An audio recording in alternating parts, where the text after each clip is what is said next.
Hi guys, I just came off a Twitter Spaces hosted by Trevor.btc. Great Twitter Spaces. Do follow him if you can. Really educational, insightful Twitter Spaces. So one of the guest speakers today was Udi Weathermeyer from Taproot Wizards. Now, Udi was the one that actually got me into this phenomena and craze, and of course into the Taproot Wizards community, and of course getting me into the whole inscribing my own ordinals. So thank you to him, number one. But look, on this particular Twitter Spaces, and of course by the time you're watching this, it might be already a few hours, if not a day past, but I really heard the for and against opinions on creative royalties.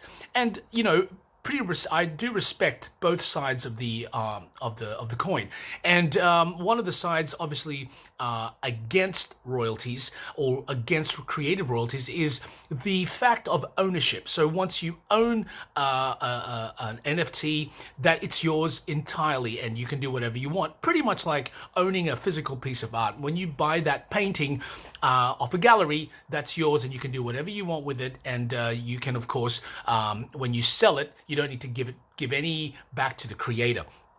Of course, there's the the for side, which is basically, look, creators create, this is their livelihood, this is how they make money.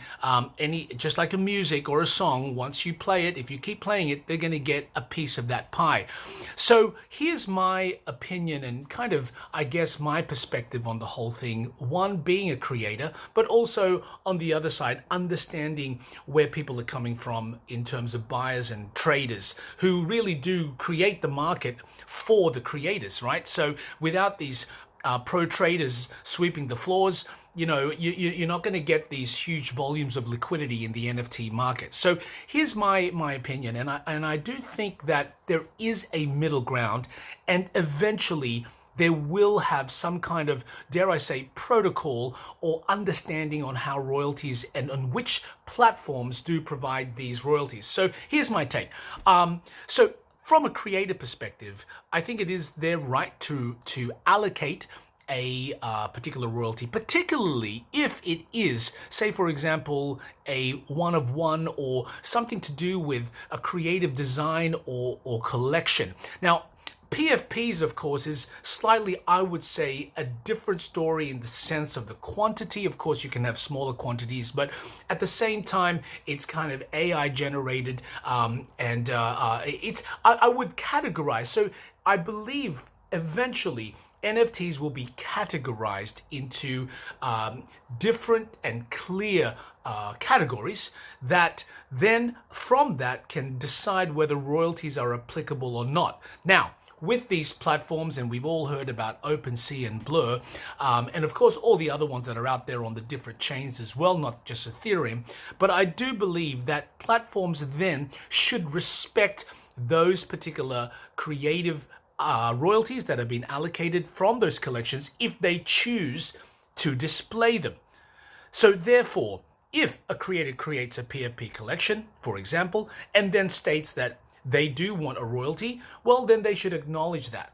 Now, here's obviously, I do understand that, well, from a pro trader perspective, if they buy this, if they have an opportunity to buy this on another platform, well, and without having to pay creative royalties, then they will, which is fair enough. If it's available and they can, then they'll do it. So I think eventually there has to be this underlying understanding that if this particular collection or type of NFT does have a royalty, then it should spread across, and all platforms should respect that and instigate those royalties. And of course, if I'm a creator and I say, all right, I don't want to add royalties into mine, done, no problem. Maybe it will make it easier to buy for these pro traders, then I'll also choose not to. So I think everyone will get smarter and clearer, but I do think the respect should be there for creators to allocate royalty. Again, it is something that provides a livelihood for many of these artists. But then again, of course, traders don't need to buy ones that have royalties. That's the other side of the coin. Anyway, that's my take for now. I'm Gabriel from Big Ones NFT. Look forward to hearing your thoughts. Do put your opinions in the comments below. I'd love to hear your thoughts, and I'd love to have some kind of dialogue and conversation going. And if you haven't already, do hit that subscribe button and turn the notifications bell. It is very much grateful and does help for this channel and for me to do more of these videos. That's it from now. Big Ones NFT.